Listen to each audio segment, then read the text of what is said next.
मासाहेबांच्या स्मृतीप्रित्यर्थ आज या ठिकाणी स्त्री शक्ती पुरस्काराचा कार्यक्रम सुनीलदादा खराते यांनी घेतलाय.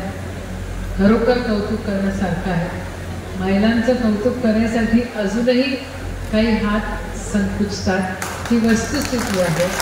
आणि ज्या वेळेला लाडक्या बहिणीच्या नावाने भांडवल होतो फक्त, पण तिला प्रोटेक्शन मिळत नाही, अशा वेळेला तुम्ही स्त्री शक्ती कार्यक्रम घेऊन खऱ्या अर्थानं जी शक्ती त्या स्त्रीमध्ये आहे तिचा आदर करतात. आणि तुमच्यासाठी तुमचे खूप खूप आभार मानते आणि कौतुकही करते. माझी सुषमाताई आहे इथे, दरवेळेला म्हणते की मी लहान आहे लहान आहे. माझे अरविंद दादा इथे आहेत आणि ही मंडळी कशी सतत पेटलेली असतात. मशाल बघा ना, मला आज आदरणीय उद्धव साहेबांची आठवण येते. याच ठिकाणी सभा झाली, हितच मध्ये ती समय होती, असाच सेटअप होता.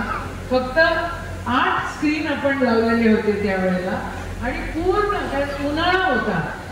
आणि त्यावेळेला आदरणीय उद्धव साहेब असं म्हटले होते की बघ बघ यशोमती बघ कशी मशाल होती.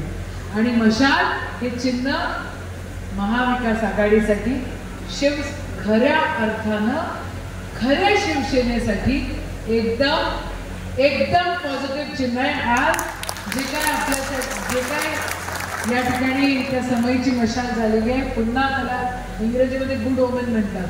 So it's a good women.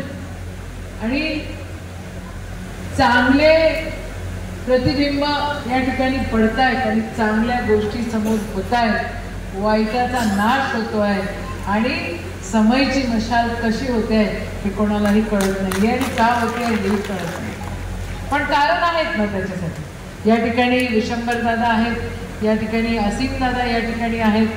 काही राजकीय म्हणजे त्यांना काही आमदारकी पाहिजे किंवा खासदारकी पाहिजे अशातला काही भाग नाही आहे. मी आहे, सुनील दादा आहे, बाकी आमची सगळी मंडळी आहे. आपण आपली तिकीट मागणार, इलेक्शन लढणार.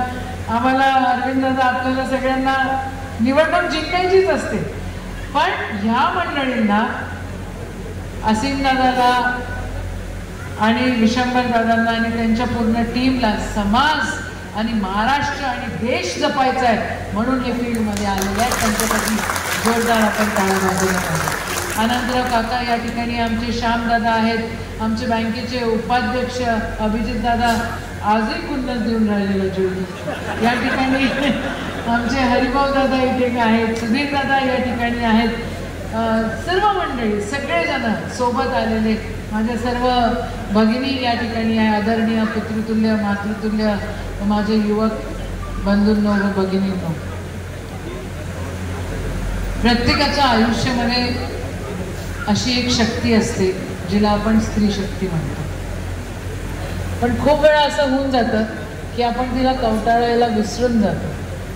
आणि ते कवटाळणं जर आपण सातत्यानं, तिथे लेडी गव्हर्नर आमच्या गवाई काकू या ठिकाणी आहेत, तर तिला जर आपण कवटाळलं तर ती एक गव्हर्नरही निर्माण करू शकते, आमदारही निर्माण करू शकते, खासदारही निर्माण करू शकते.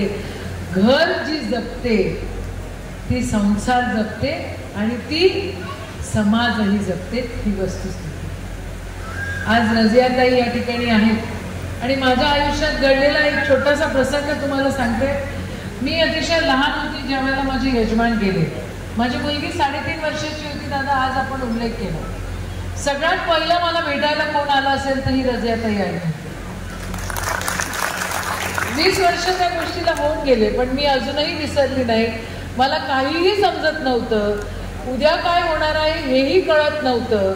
पण त्या गोष्टीची जाण ठेवणारी आज आई आपल्यामध्ये या ठिकाणी आहे आणि ती जाण फक्त आईच ठेवू शकते. काय समस्या म्हणजे 27-28व्या वर्षी आपल्या मनामध्ये केवढी विवंचना असते आणि आपण कोणत्या गोष्टीला सामोरे जाऊ शकतो.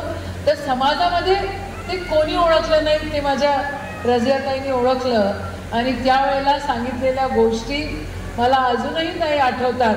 आणि तुम्ही ज्या वेळेला त्या विस्पर्स माझ्या कानामध्ये केल्या होत्या त्यांनी मला ताकदच मिळाली आणि आज या ठिकाणी तुमच्या सगळ्यांच्या समोर मी उपस्थित आहे. खरं जितकं बोलावं तितकं कमी आणि स्त्री शक्तीला जेवढे सलाम करावे तेवढे कमी. आज सुनीलदादा खरात यांनी अतिशय सुंदर कार्यक्रम घेतलेला आहे. एक वाघीण आपल्या सगळ्यांच्या मध्ये बसलेली आहे आणि ती वाघीण उद्या विधानसभेमध्ये, राज्यसभेमध्ये, लोकसभेमध्ये आपल्याला अजून दिसेल. आणि जी गोष्ट जपायसाठी, जी संस्कृती आपली जपायसाठी निर्भय मनोसारख्या संस्था बनल्या, त्या गोष्टी जपायसाठी तुम्ही त्या सभागृहामध्ये जाणं अतिशय गरजेचं आहे असं या ठिकाणी आज मोठी बहीण म्हणून तुम्हाला शुभेच्छा देते. या ठिकाणी सगळ्यांचे आशीर्वाद असले तर चमत्कार घडत असतात. अरविंद दादा, there's a message for you. Please tell boss we need to see her somewhere. तर तुम्ही तुमच्या सगळ्यांच्या शुभेच्छा सोबत असल्या की चमत्कार घडत असतात. आणि चमत्कार काय असतात हो, आपण सामूहिक ध्यान, सामूहिक प्रार्थना करत असतो त्यावेळेला सगळेजण एक इच्छा ठेवून एकत्र येत असतो आणि म्हणून ती इच्छा पूर्ण होत असते. ती इच्छा पूर्ण करायसाठी आपली ताकद महत्त्वाची आहे आणि पुढच्या काळामध्ये देखील आपण ती दाखवू असं या ठिकाणी प्रांजळमध्ये बोलते. पुन्हा एकदा आपल्याला सर्वांना या ठिकाणी माफी मागते आणि माझ्या सुनील दादांनी सुंदर कार्यक्रम घेतलेला आहे. तुमचं सर्वांचं या ठिकाणी कौतुक करते आणि थांबते. जय हिंद, जय महाराष्ट्र.